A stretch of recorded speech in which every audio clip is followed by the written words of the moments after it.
SP madam के पति को मरे हुए 2 साल बीत गए थे। एसपी मैडम सिग्नल पर एक भिखारी को रोज भीख दिया करती थी। एक दिन भिखारी ने मैडम से कहा, आप मुझसे शादी कर लो। फिर मैडम ने भिखारी के साथ जो किया। लेकिन दोस्तों, कहानी बहुत इंटरेस्टिंग है। कहानी वहां पर जाकर खत्म होगी कि आप सोच भी नहीं सकते कि कहानी में भिखारी ही निकला एसपी मैडम का।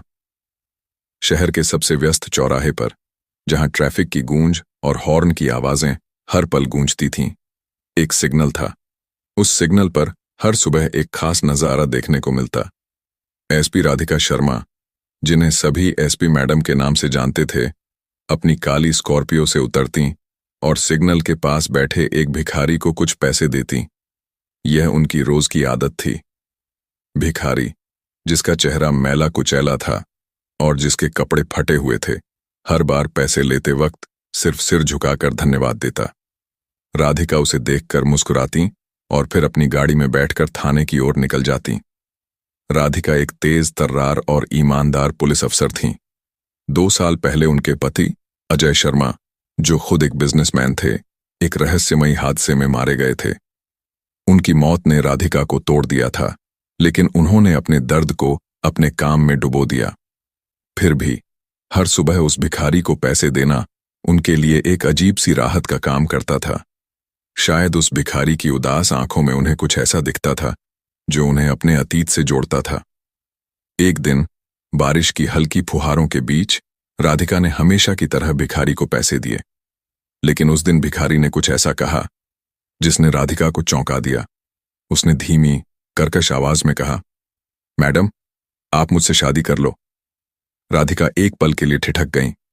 उन्होंने भिखारी की ओर देखा, जिसका वह मजाक कर रहा था या यह उसकी हताशा थी। राधिका ने हल्के से हंसते हुए कहा, तुम भी ना कुछ भी बोलते हो। ये लो कुछ और पैसे और खाना खा लेना। लेकिन भिखारी ने पैसे नहीं लिए। उसने सिर्फ राधिका को गहरी नजरों से देखा और चुपचाप सिर झुका लिया। राधिका उस दिन थाने पहुंची, लेकिन उनका दिमाग उसी बात पर अटक गया। भिखारी की बात ने उन्हें परेशान कर दिया था। उसकी आंखों में कुछ ऐसा था जो उन्हें बार बार अजय की याद दिला रहा था। रात को घर लौटते वक्त उन्होंने सोचा, शायद मैं ज्यादा सोच रही हूं, वह तो बस एक भिखारी है। अगले दिन राधिका ने फिर भिखारी को पैसे देने की कोशिश की, लेकिन उसने फिर से मना कर दिया। इस बार उसने कहा, मैडम, मैं आपके लिए कुछ कर सकता हूं, आप मुझे एक मौका दें। राधिका को गुस्सा आया। उन्होंने सख्त लहजे में कहा, देखो, मैं तुम्हारी मदद करती हूं, इसका यह मतलब नहीं कि तुम कुछ भी बोलोगे। अपनी हद में रहो। लेकिन भिखारी ने हार नहीं मानी। उसने कहा, मैडम, मैं जानता हूं आपको लगता है मैं पागल हूं, लेकिन मेरी बात सुनिए। मैं आपके लिए कुछ ऐसा कर सकता हूं जो कोई और नहीं कर सकता। राधिका को उसकी बातों में कुछ अजीब सा आत्मविश्वास दिखा। उन्होंने उसे एक लंबी नजर से देखा और कहा, ठीक है, बताओ, तुम क्या कर सकते हो। भिखारी ने कहा, मैडम, शहर में एक बड़ा क्राइम होने वाला है, मैं आपको उसकी खबर दे सकता हूं। राधिका को हंसी आ गई। एक भिखारी और क्राइम की खबर, लेकिन उनकी पुलिस वाली प्रवृत्ति ने उन्हें रोक लिया। उन्होंने कहा, अच्छा, बताओ क्या खबर है। भिखारी ने धीमी आवाज में कहा, कल रात मैंने सिग्नल के पास एक गोदाम में कुछ लोगों को हथियारों के साथ देखा। वे कुछ बड़ा प्लान कर रहे हैं। उसने जगह और कुछ लोगों के हुलिये का जिक्र किया। राधिका ने उसकी बात को हल्के में लिया, लेकिन फिर भी अपने एक जूनियर ऑफिसर को उस जगह की जांच करने को कहा। अगले दिन जूनियर ऑफिसर ने राधिका को बताया कि गोदाम में वाकई कुछ संदिग्ध गतिविधियां थीं। पुलिस ने छापा मारा और वहां से अवैध हथियारों की एक बड़ी खेप बरामद की। राधिका हैरान थीं। एक भिखारी ने इतनी सटीक जानकारी कैसे दी। उन्होंने अगले दिन सिग्नल पर भिखारी से बात करने का फैसला किया। जब वे सिग्नल पर पहुंची, भिखारी वहां बैठा था। राधिका ने उससे पूछा, तुमने वो जानकारी कैसे दी? तुम सचमुच कौन हो? भिखारी ने मुस्कुराते हुए कहा, मैडम, मैं वही हूं जो दिखता हूं, लेकिन मैं इस शहर को आपसे बेहतर जानता हूं। उसकी बातों में एक रहस्य था जो राधिका को और उलझा रहा था। अगले कुछ हफ्तों में भिखारी ने राधिका को कई छोटी बड़ी क्राइम की खबरें दी और हर बार उसकी जानकारी सही निकली। राधिका अब उसे सिर्फ एक भिखारी नहीं मानती थी। वह समझ गई थी कि इस आदमी के पीछे कोई बड़ा राज है, लेकिन वह यह भी जानती थी कि उसे जल्दी से उसका राज खोलने के लिए दबाव नहीं डालना चाहिए। समय के साथ राधिका और भिखारी के बीच एक अजीब सा रिश्ता बन गया। राधिका उसे अब पैसे नहीं देती थी, बल्कि उसके साथ बातें करती थी। भिखारी कभी कभी ऐसी बातें करता जो राधिका को अजय की याद दिलाती। जैसे एक दिन उसने कहा, मैडम, आपको याद है, आप कहती थीं कि बारिश में कॉफी पीने का मजा ही अलग है। राधिका चौंक गई। ये बात उन्होंने सिर्फ अजय से कही थी, लेकिन उन्होंने खुद को संभाला और हंसकर टाल दिया। एक रात जब राधिका थाने से देर से घर लौट रही थी, उनकी गाड़ी अचानक खराब हो गई। बारिश तेज थी और सड़क सुनसान।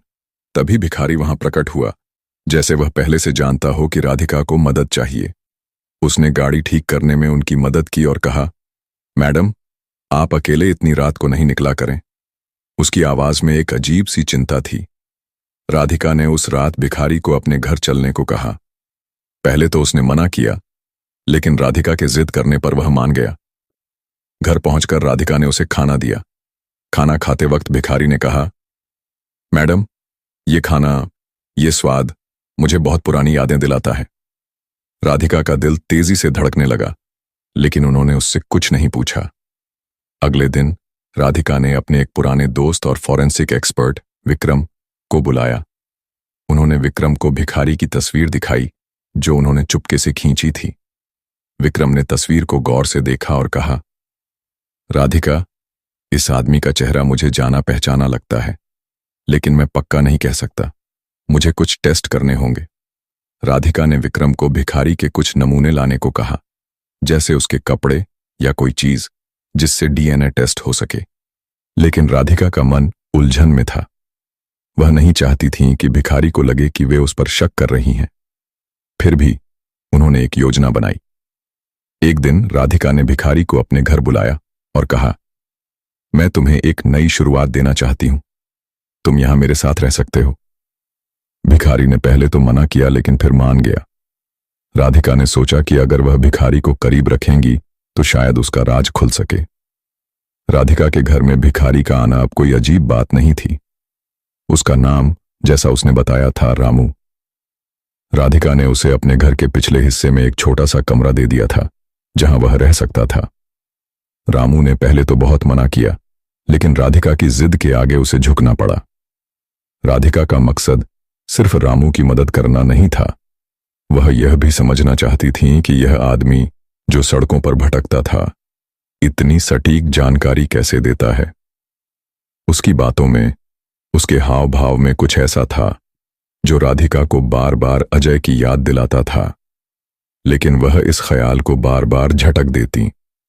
अजय तो मर चुका है, वह खुद से कहती। रामू अब राधिका के घर में रहने लगा था, लेकिन वह दिन भर बाहर ही रहता।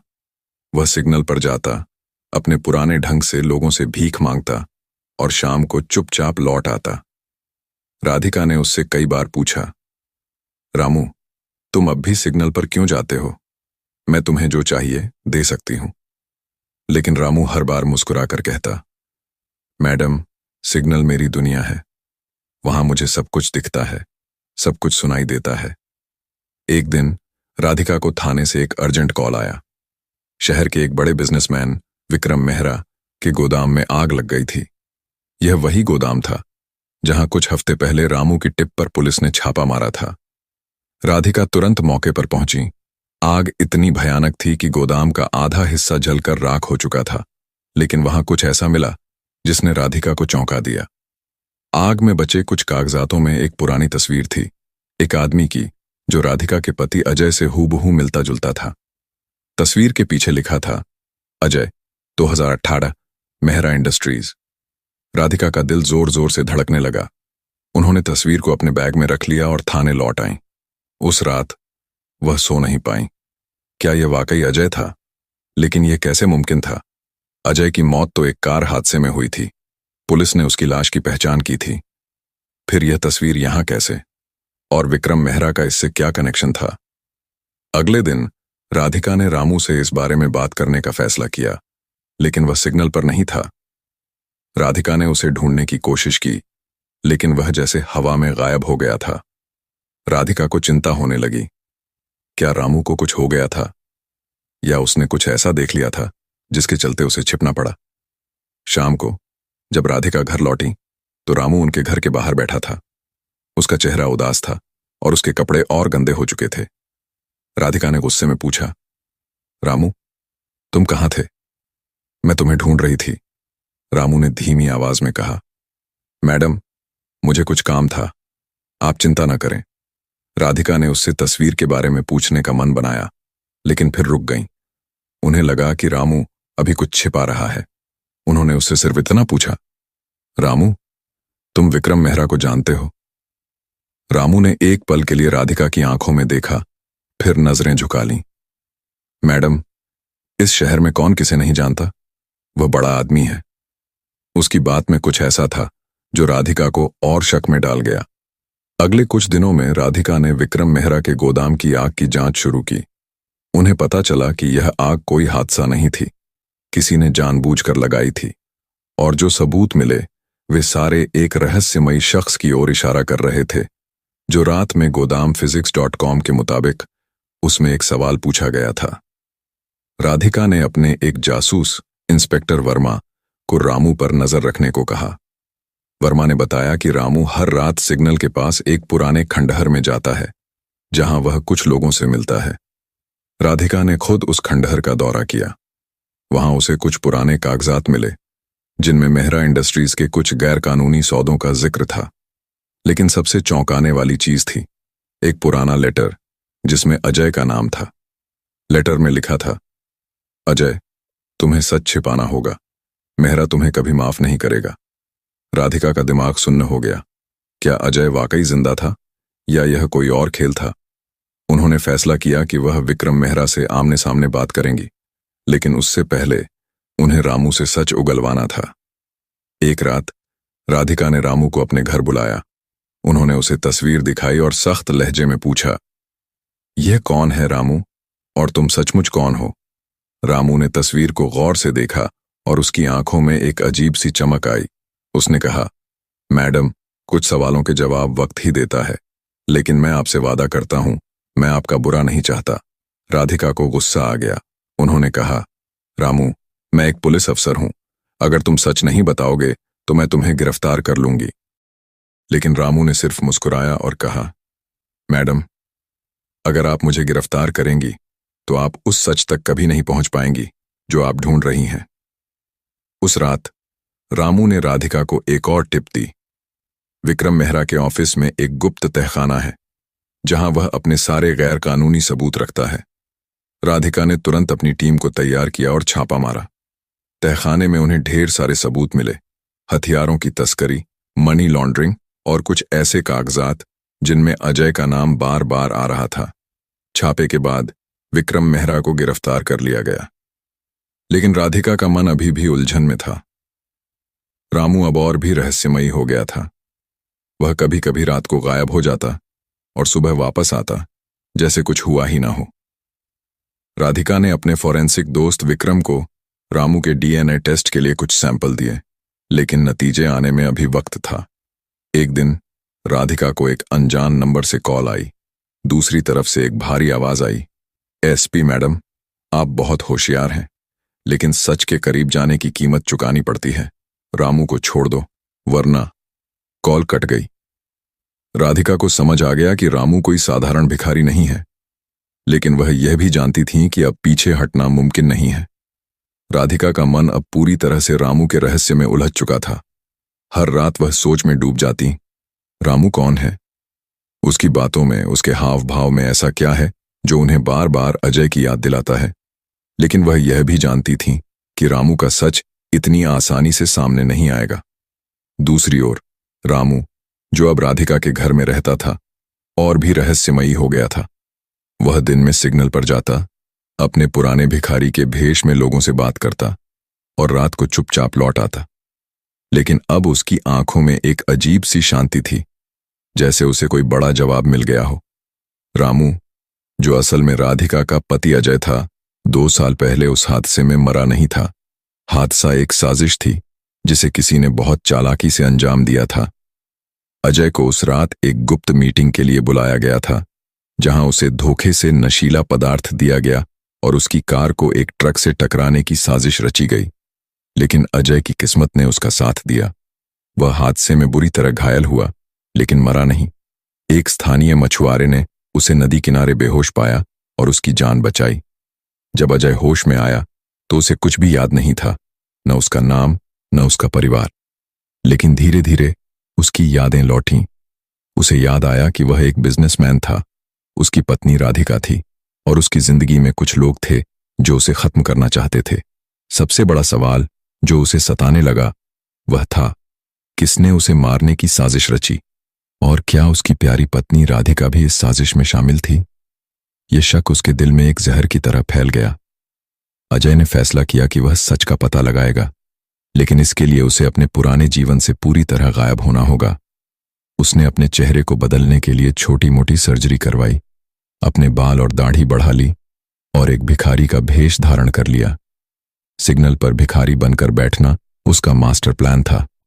वहां से वह शहर की हर हलचल पर नजर रख सकता था और राधिका को करीब से देख सकता था, बिना अपनी पहचान जाहिर किए। शुरुआत में अजय को राधिका पर गहरा शक था।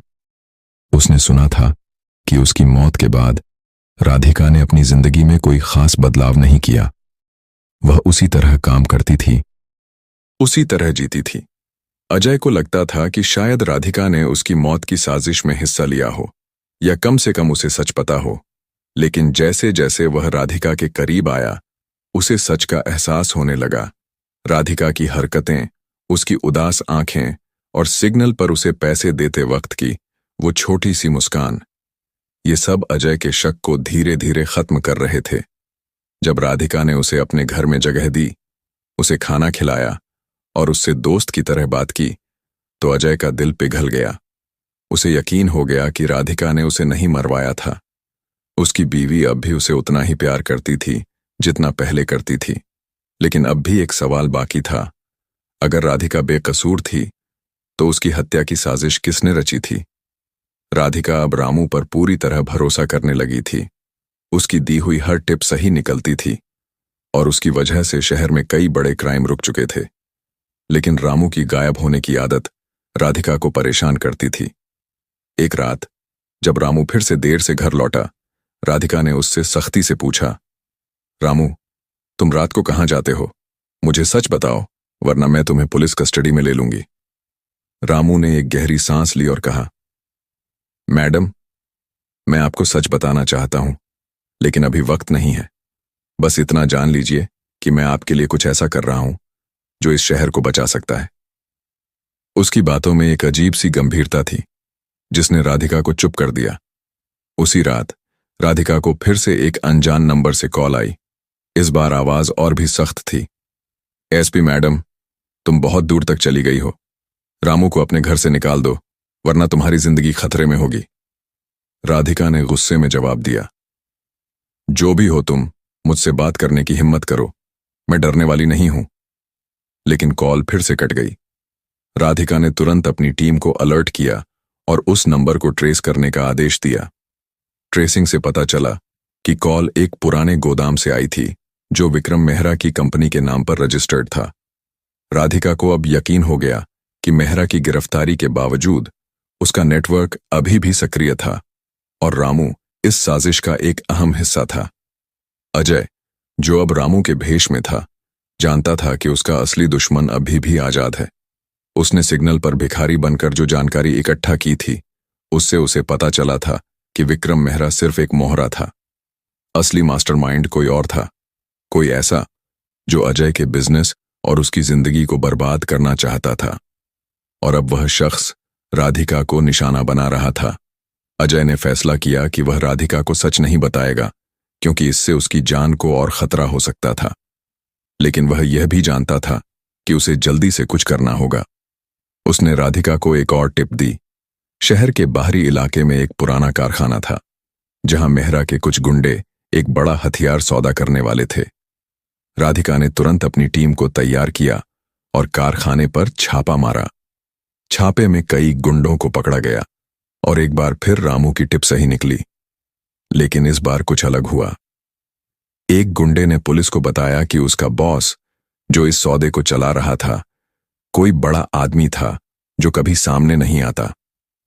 उसने यह भी कहा कि इस बड़े आदमी को रामू के बारे में सब पता है। राधिका को यह सुनकर झटका लगा। क्या रामू खतरे में था या वह खुद इस साजिश का हिस्सा था? राधिका अब पूरी तरह से उलझन में थी। एक तरफ वह रामू पर भरोसा करना चाहती थी क्योंकि उसकी वजह से कई बड़े क्राइम रुके थे। दूसरी तरफ उसका बार बार गायब होना और रहस्यमयी व्यवहार उसे शक में डाल रहा था। उसने अपने फॉरेंसिक दोस्त विक्रम को फोन किया और पूछा, डीएनए टेस्ट के नतीजे कब आएंगे? विक्रम ने बताया कि नतीजे 2 दिन में आएंगे। राधिका ने सोचा, शायद ये नतीजे मुझे रामू का सच बता दें। उसी रात जब राधिका घर लौटी तो रामू वहां नहीं था। उसने मेज पर एक छोटा सा नोट छोड़ा था। मैडम, मुझे कुछ दिन के लिए जाना होगा, चिंता न करें, मैं लौटूंगा, आप सुरक्षित रहें। राधिका का दिल बैठ गया। उसे लगा कि रामू फिर से किसी खतरे में जा रहा है, लेकिन अब वह इंतजार नहीं करना चाहती थी। उसने फैसला किया कि वह खुद रामू का पीछा करेगी और सच का पता लगाएगी। राधिका का मन अब पूरी तरह से रामू के रहस्य को सुलझाने में जुट गया था। उसका नोट, उसका अचानक गायब होना और वह धमकी भरी कॉल, सब कुछ एक बड़े तूफान की ओर इशारा कर रहा था। राधिका ने फैसला किया कि वह अब और इंतजार नहीं करेगी। उसने अपने सबसे भरोसेमंद इंस्पेक्टर वर्मा को बुलाया और रामू का पीछा करने की योजना बनाई। उसे नहीं पता था कि यह पीछा उसे उस सच तक ले जाएगा जिसने उसकी जिंदगी को हमेशा के लिए बदल दिया। वर्मा ने बताया कि रामू को आखिरी बार शहर के बाहरी इलाके में एक पुराने कारखाने के पास देखा गया था। वही कारखाना जहां राधिका ने हाल ही में छापा मारा था। राधिका ने अपनी टीम को तैयार किया, लेकिन इस बार वह अकेले जाना चाहती थी। उसे लगता था कि रामू से आमने सामने बात करना ही अब आखिरी रास्ता है। उसने अपनी सर्विस रिवॉल्वर जांची, एक ट्रैकर अपने फोन में एक्टिवेट किया और कारखाने की ओर रवाना हो गई।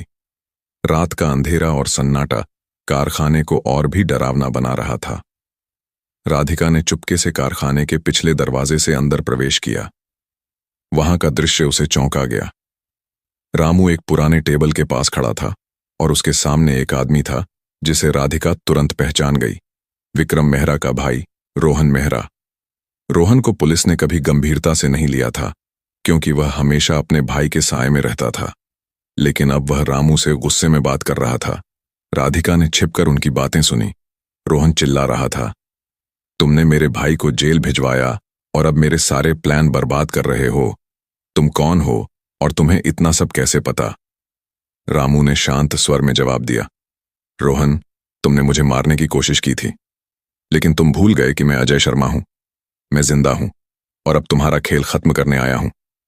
राधिका का दिल एक पल के लिए रुक गया। अजय शर्मा, उसका पति? वह मर चुका था, लेकिन रामू की आवाज, उसका आत्मविश्वास, सब कुछ अब साफ हो रहा था। राधिका का दिमाग तेजी से भागने लगा। क्या यह सच था? क्या रामू वाकई अजय था? राधिका ने खुद को संभाला और अपनी रिवॉल्वर निकालकर बाहर निकल आई। उसने रोहन की ओर बंदूक तानते हुए कहा, हाथ ऊपर करो रोहन। और तुम, रामू या अजय, अब सच बताओ। रामू यानी अजय ने राधिका की ओर देखा। उसकी आंखों में एक अजीब सी चमक थी, खुशी, दुख और राहत का मिश्रण। उसने धीरे से कहा, राधिका, मुझे माफ कर दो। मैं तुम्हें सब कुछ बताना चाहता था, लेकिन मैं पहले सच का पता लगाना चाहता था। रोहन ने मौके का फायदा उठाने की कोशिश की और अपनी जेब से बंदूक निकाली, लेकिन राधिका ने तेजी से गोली चलाई और रोहन के हाथ से बंदूक गिरा दी। वह दर्द से चीखा और जमीन पर गिर पड़ा। राधिका ने अपनी टीम को बुलाया, जो बाहर इंतजार कर रही थी। रोहन को हथकड़ी पहनाकर ले जाया गया, लेकिन राधिका और अजय अब भी कारखाने में थे। राधिका ने अजय की ओर देखा। उसकी आंखों में आंसू थे। तुम जिंदा हो? तुमने मुझे क्यों नहीं बताया? मैंने 2 साल तक तुम्हारे लिए रोया अजय। अजय ने धीमी आवाज में कहा, राधिका, मुझे माफ कर दो। मुझे नहीं पता था कि तुम बेकसूर हो। मुझे शक था कि तुमने मुझे मरवाने की साजिश रची थी। अजय ने पूरी कहानी सुनाई। उसने बताया कि कैसे रोहन मेहरा ने उसके बिजनेस को हड़पने के लिए उसकी हत्या की साजिश रची थी। रोहन ने अजय को उस रात नशीला पदार्थ दिया और उसकी कार को हादसे का शिकार बनाया। लेकिन अजय बच गया। उसने भिखारी का भेष धारण किया ताकि वह सच का पता लगा सके। सिग्नल पर बैठकर उसने शहर की हर हलचल पर नजर रखी और धीरे धीरे उसे रोहन की साजिश का पता चला। जब उसने राधिका को करीब से देखा तो उसे यकीन हो गया कि उसकी पत्नी बेकसूर थी। राधिका की आंखों से आंसू बह रहे थे। उसने अजय को गले लगाया और कहा, तुमने मुझे इतना दर्द दिया, लेकिन मैं तुम्हें कभी नहीं खोना चाहती। अजय ने भी उसे कसकर गले लगाया। उसने कहा, राधिका, मैं अब तुम्हें कभी नहीं छोड़ूंगा, लेकिन पहले हमें रोहन और उसके नेटवर्क को पूरी तरह खत्म करना होगा। अगले कुछ हफ्तों में राधिका और अजय ने मिलकर रोहन के पूरे गैरकानूनी नेटवर्क को ध्वस्त कर दिया। अजय ने अपनी असली पहचान दुनिया के सामने लौटाई और राधिका के साथ उसने एक नई जिंदगी शुरू की। सिग्नल, जो कभी उनके दर्द और रहस्य का गवाह था, अब उनकी प्रेम कहानी का प्रतीक बन गया। लेकिन राधिका कभी कभी अजय को चिढ़ाते हुए कहती, तुम भिखारी बनकर बहुत अच्छे लगते थे, कभी कभी वो पुराना रामू वापस लाओ। और अजय हंसते हुए जवाब देता, राधिका, अब मैं सिर्फ तुम्हारा अजय हूं।